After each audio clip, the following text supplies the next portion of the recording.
नमस्कार, मैं मोनिका राठौर और आप देख रहे हैं बॉयजर। इस वक्त अपडेट आपको बता दें कि सनातन धर्म में मान्यता है कि व्यक्ति मरने के बाद उसकी अस्थियां गंगा नदी में प्रवाहित की जाती है। जी हाँ, और वहाँ पर पिंडदान भी किया जाता है। ऐसा करने से मृत व्यक्ति को मुक्ति मिलती है और उसे भगवान श्री हरि के चरणों में स्थान मिलता है। कई लोग ऐसे हैं जो हरिद्वार जाकर अपनों का अस्थि विसर्जन या पिंडदान नहीं कर सकते, या कई लोग लावारिसी दम तोड़ देते हैं। ऐसे लोगों का निदान और अस्थि विसर्जन कराने का काम करते हैं मध्य प्रदेश के मंदसौर के रहने वाले सुनील बंसल। जी हाँ, मंदसौर में एक शख्स ऐसा है जो गैरों का पिंडदान करवाता है। न सिर्फ पिंडदान करवाता है बल्कि लावारिस व्यक्तियों का अंतिम संस्कार करवाना और हिंदू धर्म की मान्यता अनुसार उन्हें मुक्ति दिलवाना इनका धर्म और जज्बा बन चुका है। पिछले 30 सालों से गैरों के पिंडदान कराते हुए अभी तक यह शख्स लगभग 1200 से ज्यादा लोगों के पिंडदान करवा चुका है। ये शख्स के है मंदसौर के मध्य प्रदेश के मंदसौर के सुनील बंसल। सुनील बंसल मंदसौर की जनकुपुरा क्षेत्र की समाज सेवी और दूध का व्यवसाय करते हैं। इन्हें समाज सेवा का एक अनूठा जुनून सवार है और वह ये है कि हिंदू धर्म की मान्यता अनुसार मुक्ति धाम से अस्थि संचय करना और गंगा जी में अस्थियां प्रवाहित कर मृत व्यक्तियों को मुक्ति दिलवाना। पिछले 30 सालों से सुनील बंसल ये काम करते आ रहे हैं। लावारिस व्यक्ति के मरने की जैसी सूचना मिलती है वैसे सुनील बंसल कानूनी औपचारिकताएं पूरी करके लावारिस व्यक्ति का न सिर्फ मुक्ति धाम जाकर अंतिम संस्कार करते हैं बल्कि उनका अस्थि संचय कर विधिवत हिंदू धर्म की मान्यता अनुसार पूजा पाठ कर उन्हें गंगा जी में प्रवाहित करने के लिए भी जाते हैं। हरिद्वार में गंगा जी में मान्यता अनुसार लावारिस व्यक्तियों का पिंडदान भी करवाते हैं। न सिर्फ लावारिस व्यक्तियों का बल्कि ऐसे लोगों का भी जो पिंडदान करने के लिए हरिद्वार नहीं जा सकते।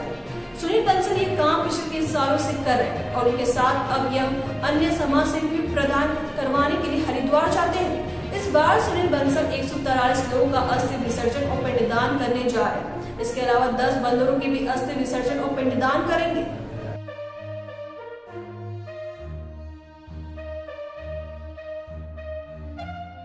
लगभग 30 साल मुझे इस काम को करते करते हो चुके हैं और पिछले 2-3 सालों का तो हमने कोई हिसाब रखा नहीं था। जाते दर्पण करके आ जाते थे, पर उसके बाद आप जैसे मित्रों ने मुझे कहा तो उसके बाद हमने लिखना शुरू किया और 1200 से भी अधिक अस्थि कलश हम जो है पिछले वर्ष तक करके आए हैं।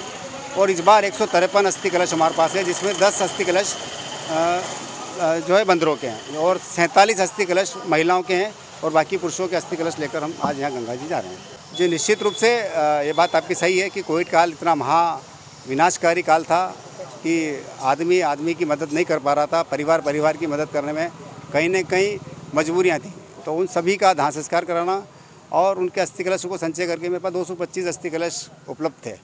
पर जब स्थितियाँ सामान्य हुई तो 50-75 से ज़्यादा परिवारों ने उन अस्थि कलशों को सामान्य स्थिति होने के बाद लेकर उन्होंने अपने पारिवारिक परंपराओं के अनुसार उनका तर्पण जहाँ भी उन्होंने किया है करा है। और बाकी के जो अस्थि कलश हैं, ऐसे हमारे पास प्रतिवर्ष 25 से 30 अधिक अस्थि कलश रहते हैं, उनको लेकर हम जाते हैं। और ये जो ज़्यादा अस्थि कलश हुए हैं, चूँकि पूरे ज़िले भर के लोग यहाँ भर्ती थे और आसपास के प्रदेशों के, बिहार के ऐसे लोग भी जो यहाँ उनकी मृत्यु हुई, चूँकि कोरोना काल में बाहर ले जाने की अनुमति नहीं थी, तो उन्होंने यहाँ पर दाह संस्कार भी किया और अस्थि कलश उपलब्ध है। उन अस्थि कलशों को लेकर हम जा रहे हैं। देखिए, मेरा तो आपका मानना है किसका कोई नहीं। जो हिंदुस्तान में जन्मा है, कहीं न कहीं हमारे भारतीय परंपरा के अनुसार वो हमारा भाई है, बहन है, माँ है, बेटी है। उस परंपरा के अनुसार ही मैं इस काम को करता हूँ। और मुझे इतना स्नेह परिवार के साथ, परिवार का स्नेह, मेरी पत्नी, मेरे बच्चे, मेरे पिताजी और बाकी जो परिवार है उनका तो स्नेह मेरे प्रति है ही। पर जो मंदसौर की मीडिया है और जो मंदसौर के जितने भी मेरे चाहने वाले लोग हैं, उनका संबल हमेशा इतना रहता है कि मुझे लगता है कि ये साल में मैं एक बार ही करता हूँ। चूँकि मैं तो चाहता हूँ भगवान होते ऐसी कम हो और निराश्रित लोग कम हो, पर फिर भी मैं उन लोगों के साथ भी जाने को तैयार हूँ जो पहली बार हरिद्वार जा रहे हैं, कहीं डरते हैं।